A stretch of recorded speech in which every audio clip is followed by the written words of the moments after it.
Hello everyone, Angelo here, Hollywood filmmaker, biggest loser in the world. I've been sitting here tonight writing. As always, I don't know how the time escapes me. I don't get started writing until like an hour and a half after I get home, when I could start it sooner, but I got a little preoccupied by nothing in particular. Seriously, I'm not making a euphemism, just I don't know, time just slipped away from me. And I've been writing a lot, and I, I've been writing something. It's like very personal and informed by my life, and I want to convey a specific experience for the movie, and it started getting overwhelming for me, and I started writing out like yeah, I know what it was. I started writing out one scene from my life that's in this, where it's meant to be a low point for the character, and it got uh, incredibly emotional for me and overwhelming. I don't know if I didn't feel like sick exactly, but yeah, felt kind of sick. And I just started looking back and thinking, my goodness, what did I do? What did I go through? Um, just as far as, okay, I'm talking all in euphemisms, feeling like a loser, feeling lost, being adrift, feeling overlooked, rejected, inadequate. Like, oh my goodness, I must be the most repulsive idiot. Which generally I don't feel, or I don't know. Maybe I do feel it, and I don't know it. But it used to be a horrible, horrible struggle for me, and very understandably. Like, I had nothing in a way as far as what I wanted in terms of like my own sanity, something to get me through, the day, something important to me. Yes, movies are important, and shooting and editing, and I've done plenty of that, but ultimately writing became that thing that was very, very powerful for me. Screenwriting that made things so much more impactful for me, meaningful, and also just moving into my car. But that was a part of being a writer. Is I read Ron Perlman's book Easy Street the Hard Way, and all this stuff, these different things were building up in me to the point where I realized I have to do something to pursue my film career. And at the time, I already wanted to be a writer, and also I was going broke. That was a big reason why I moved into my car, because I couldn't afford to be a filmmaker basically if I kept living where I was. And I just grew to hate it. I grew to hate it so much, like I wanted to throw up. um, Feeling like I didn't belong in this home, like with people who just wanted to party all the time. And I'm not even talking like out of control partying. I mean, literally just sit around watching TV, drinking, not to excess, just drinking, like, you know, just a reasonable amount. Um, Eating, lots of whatever junk food. And here I was, always trying to either work on videos or write or go to my job, and that's it, and go to my mom's house or go to the grocery store. Those were the only things I did. And writing this movie, it comes from there are certain experiences I want to convey, of like, not directly from my life. Of course, in a movie, you want to make things like a metaphor that's bigger than whatever it is you've gone through. Although not necessarily, some people do literally write their life experiences, but for me, it's got to be bigger, and it's got to be better than real life. And but I'm trying to sort of work out, figure out these things, access these things for the story. To figure out, what is this story. I'm still trying to work it out and figure out exactly what it is, and make clear, like, what do I want people to experience with this movie, and how am I going to get them to experience it. And I just started writing out this scene of this one low point. I kind of don't want to say it. I kind of think I should. I'm kind of a little bit scared to. I don't know why. But, and I've mentioned it before, it was basically just this girl breaking up with me. And I literally wrote out the words she told me. And, oh, it's even right now, it's so upsetting to think about. Even though it was so long ago, because it cut right to, and she was, but so just to be clear, she was an incredibly kind person, incredibly supportive. I could not bring myself to be close to her. I had just earlier, first of all, a few months earlier, gotten out of being involved with a horribly abusive alcoholic. And that was very traumatizing. I went to therapy for a year after that. So I was still in therapy while I met this other girl and saw her. But also, I had just gotten out of, along with the alcoholic, the abusive alcoholic, a year of horrible depersonalization, derealization disorder, which I didn't know what it was called or what I was experiencing. And it was just like the worst year of my life. I mean, even in a way worse than the 9 months I was, like badly disabled when I was 27 to 28. Yeah. Because it was just the worst, most like crushing feeling of emptiness all the time, of inability to feel any type of satisfaction, of desire or pleasure. I could not enjoy movies. I could not enjoy anything, not even sleep or food. And it was incredibly painful. And towards the end of it, I started having a lot of problems sleeping and eating. And I even couldn't drive sometimes. I had to pull over because I was getting all these racing compulsive thoughts in my head about God and stuff. And it was horrifying. And I just felt like my life is over. This is, not a life. And when I got involved with that alcoholic woman, it was all whatever. It's a bad situation. I didn't even know what it meant to be in an abusive relationship. I didn't know what any of that. I just thought, geez, like, why? I just hope, like, I thought maybe if things just go better for her, she won't be so angry all the time. I thought it was just a problem of like, well, she's having a bad day and another bad day and another bad day. And I didn't realize what it meant that, like, she was abusive. And I don't think it mattered what happened any particular day, and it really didn't. By the end, she was literally just screaming at me all the time, could not stop herself from screaming at me. And so on top of that, it was like my identity was gone with the depersonalization, literally depersonalized, derealized, like reality doesn't seem real. And so much other stuff I was troubled about with my own identity. I had been raised, basically brainwashed in this religion, the Catholic Church, and I had to upend all those ideas, but they were still very much lurking around in my mind. And lately, what's troubling me, they've been sort of lurking there too a little bit, just the feeling of it, not the belief. I'm an atheist, but just I feel them lurking around a little bit in me, and that sensation that I used to feel, almost like God was pulling me out of my body. And I realize I'm dissociating when I do that, and I've got to. For a while, I didn't feel that at all, or almost none. And lately, I've been feeling it a little more.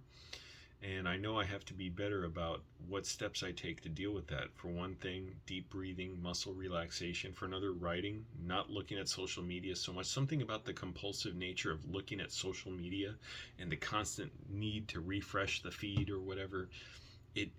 That's like what the compulsive racing thoughts are. It's like constantly checking in with something in my brain. Anyways, it's incredible how writing out that scene, and it's not like any particular day writing it out will cause this, but just for whatever reason tonight, it literally felt like I slipped through a canyon to these emotions where I just overwhelmed by like what a failure I felt like. Because when this girl broke up with me, and again, she was incredibly nice, like way nicer than me, and supportive of people and stuff, and I was just a shell of a person, barely holding myself together. And she didn't know that, but she could see it's like, oh, it's not working out. I had no idea how to, be close to her or anything. I literally just came from, this woman screaming at me constantly for 5 months and being in this chaos with her, like for 5 months or so with her. And I never thought anything like that could happen in my life. And that was the first woman I was ever involved with, that alcoholic. So it's like, holy crap. I didn't know like how to process any of that. I was really, really troubled and disturbed after that. And just barely figuring out my life. I didn't think I could watch movies again because of the DPDR, and slowly I was able to, but I was still very much like sort of behind on learning how to function with other people and stuff. Because also by this time, not that wasn't my first bout of DPDR. I had another bout, my first one, that was horrifying, that lasted about 14 or 15 months, from 17 to 18, till literally days before I turned 19. Literally, it was like I was being ripped out of my body every day. It was absolutely horrifying. I didn't know I had no clue it was a mental disorder. No, I did have some clue. I was like, well, I'm reading about panic attacks, like those can do something. And I did have a serious, major panic attack at 17 that started all that, along with the horrible religious delusions. But here's the thing, back then I thought, well, God is doing it to me. And so it was just a dead end of like no understanding of mental health, no understanding of my own identity, never having built an identity, always having been like, first of all, the Catholic Church, it's like a vacuum of right and wrong. There is no real right and wrong. It's just whatever God enforces, that's what's right. And so I tried to force myself to believe that, like jagged, not jello, Lego pieces that don't fit together, and just bending and twisting them to make them work. And it bent me out of order. So yeah, good going, Catholic Church. That's what happens when you teach something that's a lie, that's not true, but work as hard as humanly possible to make it seem like it absolutely must be true. Not even a little bit of doubt, like it's just certainty. Faith, it's the reward for not believing. You have to believe it. Without any, it's a reward for believing without evidence. What did I say before? Believing without believing? Believing without evidence. So anyways, as you can imagine, it's a lot more than that, than just that was troubling. So when this girl broke up with me, she basically was able to like dissect what was wrong. I don't say wrong with me, because she wasn't talking like that, but just what wasn't working for her. And in those words was like going right through me, just cutting straight through me, like, oh, that's a huge problem that, I couldn't be close to her. Yeah, it was the main thing. It's like she said, it felt like she was holding back, and the reality was I was holding back at time, and I had no clue like that was an issue or what, but I didn't know what to do. And the reality is I was terrified, to be close to her sometimes, because all I could think was what happened with the last girl is she would just scream at me for hours drunk, and then say something the next day like, hey, I had this dream that I yelled at you last night. I was like, you did yell at me last night? She's like, oh my goodness, I can't believe that happened. And she would like wake up the next day. It was so messed up. She would like pressure me to stay up all night talking to her. And if I got dead tired, which I was, she would make fun of me and tell me like, oh, I must be lying because I want to leave her or something. Because there's no way I can be that tired, and why wouldn't I stay up and talk to her? And I was unemployed. She had a job, so she would go to her job in the morning. And by the way, she would tell me like she was still not even hungover, like she was still drunk the next morning at least once. So anyways, back to this breakup. It was such a low point for me, and I gotta kind of laugh about it because I love hearing about people's low points, only in that like there's something so true about it and so relatable. I laugh at what making my voice scratchy is so true, or something that to me is just so, I don't know what to call it, essential, or like I identify with. If I identify with it that deeply, if I can relate to it that deeply, I have to laugh at it in a way, at the recognition of what it is. And so I realize it's a weird posture. I just have my hand on the desk like this. My shoulders are still hurting, by the way. That's another depressing thing. Shoulders hurting constantly for 3 months now or so. Got my massage gun I'm going to break out after this video. But writing that for whatever reason today, and the fact that the movie, I'm trying to convey something like that, and manage to build it into a story and make it something compelling for others. It can't just be, what's my personal feeling of authenticity. I want to be able to communicate it to others. and just use the metaphor of this story that I've chosen to communicate that. And it was just kind of like, it was like I was right back there that night she broke up with me. And I have to be grateful for that. I have to be lucky for it. And that, like, well, this is somehow the story I'm trying to tell. It's literally the story of being a loser and feeling lower than ever. And I'm getting to go through it all over again. And what it's like to try and, grapple with that. And so it's like, well, you know, while I'm writing the movie, like I'm writing the process of writing the movie is like, for me, is the same as like what the character is going to go through in the movie, of being a loser, of struggling with these low feelings. So anyways, it was brutal, by the way. When she broke up with me, I was so crushed. I was constantly grieving over her for like a year, more than that. I still, even though I know it's fine, it wouldn't work out, it obviously still bothers me. But it's like I wouldn't change it. In a way, it's like I had to go through it. Like I had to learn that painful lesson, and figure out how to just not let it be a total loss. Because for real, like anywhere I went for like the next year, until I got a bout of dissociation without the full-on disability, DPDR again, that wouldn't happen for at least another year after that or so. But for a while, I just constantly felt that grief, like her absence anywhere I was. And it made everywhere I go tinted with this sadness and this desperation, because I would still talk to her a little bit for the next few months. But this desperation that maybe, it'd work out, we'd get back together. And yet somehow I knew if we did, it wouldn't be the same. Like, I've already gone through this. I've felt this loss, this death, in a way, this loss of the life I envisioned. But also, I have to say, it was so much better for me that I went through that. I wouldn't be here in LA. I wouldn't have made videos. I started making videos because of that breakup, that rejection, because I thought, I'm so empty with my time now. I have nothing to do. And that girl, then she was going on vacation for I forget how long, but so I didn't even have the option of talking to her for a while. And I felt so low, like, oh, she's going on vacation. I have no option of vacation anywhere. And my life is chaos, and I'm so painfully lonely. And I was also worried about relapsing with my DPDR again. Not that I even knew what it was. I just knew I didn't want to relapse with it. And I forget what exactly I was saying. Oh yeah, but I started making videos. It was painful, depressing. But as I started getting some support on YouTube, eventually with time I made more. I'm really collapsing time because it took a few years. I started doing videos with others. I started doing videos for a fashion agency.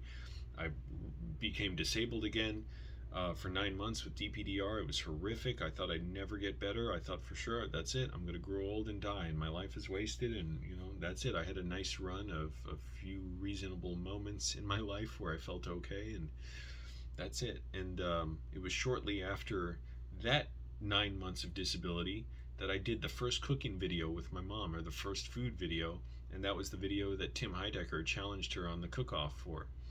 And then things happened. My brother attacked me. I ended up, living on a friend's couch for a month, then living with the Baptist pastor who wanted to get in the shower with me, then living in Annandale, which I hated.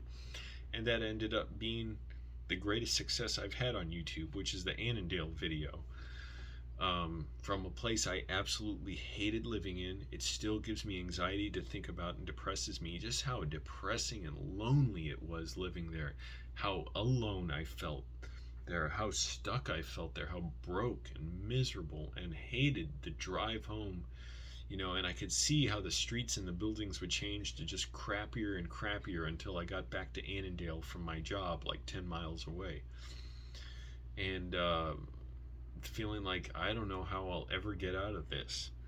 Until eventually I did. With the Annandale video, I could finally afford to move out to Arlington. And then, sure enough, my feeling of, stagnating there grew, and I felt like I had to change and move out, and moved into my car. And so if it wasn't for all, her breaking up with me, you wouldn't have me here to watch my videos. I wouldn't have these videos. And really, here's the other thing.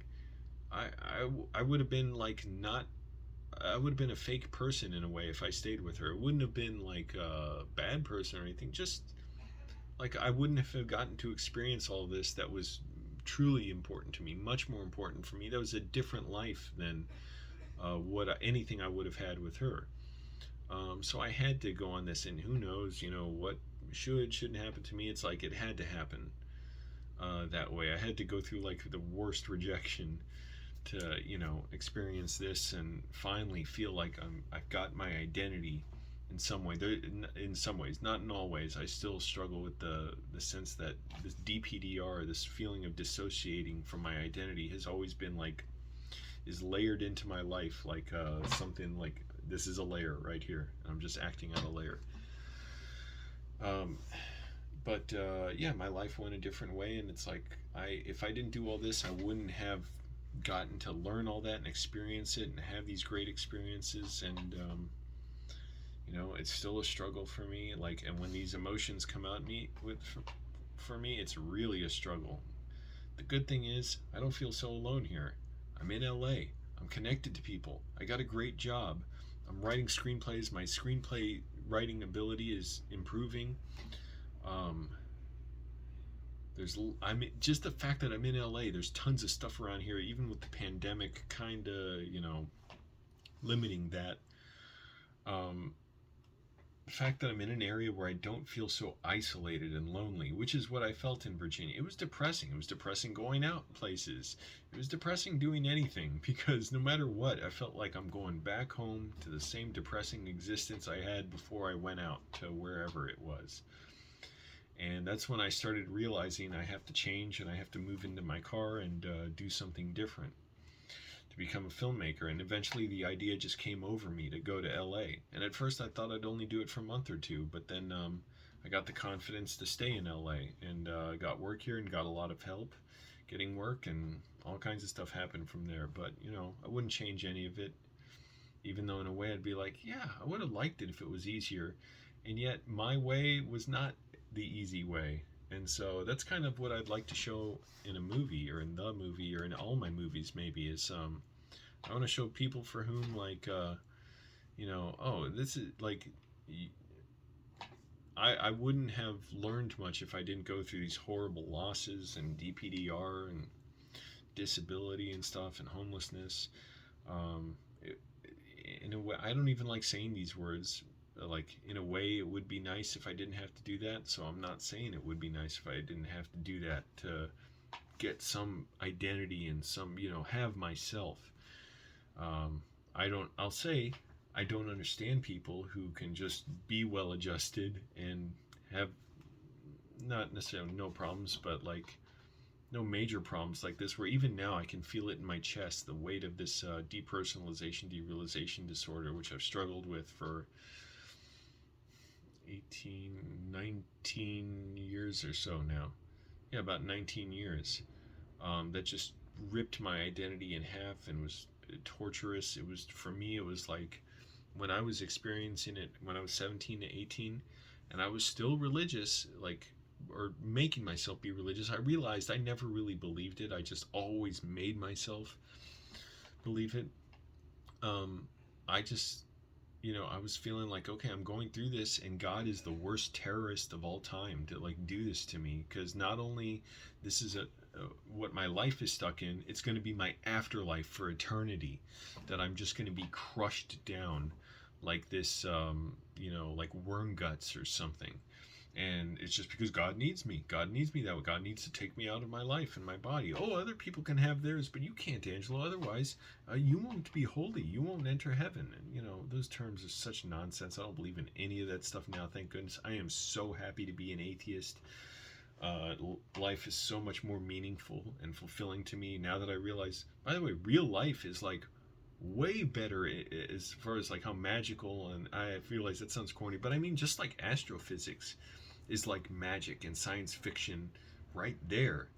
And that's so much more fantastic, like as far as going beyond what your imagination would tell you without studying it and lots of other people studying it, than this nonsense of, oh, God's magic and supernatural, and you realize just none of it adds up, none of it makes sense. and that you're lying when you teach that stuff, because you could say, well, how can you say we're lying? Like, we believe it.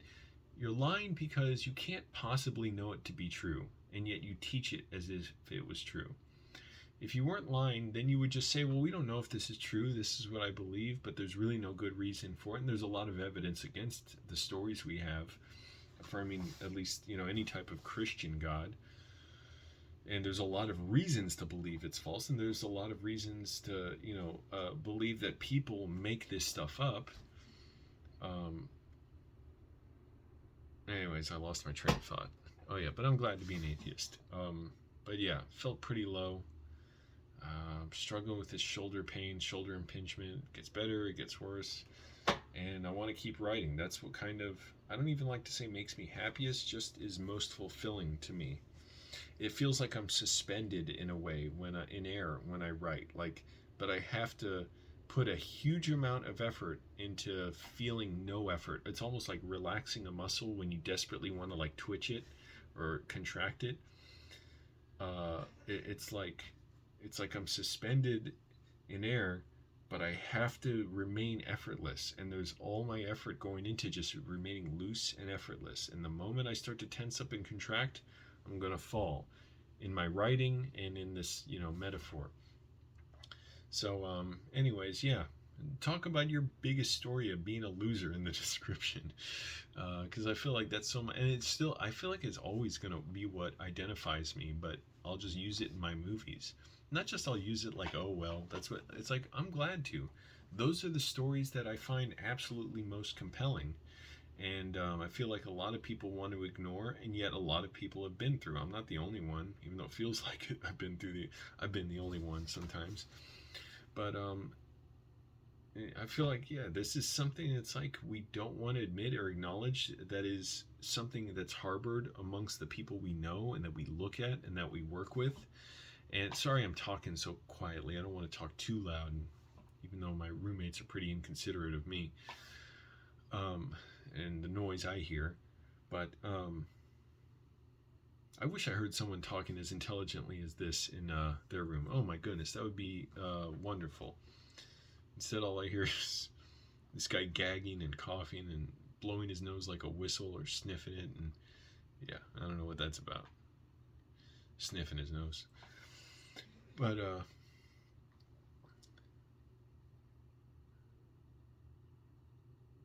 I just feel like somehow it just seems like people want to ignore that or don't recognize that it exists. Some people don't. A lot of people don't.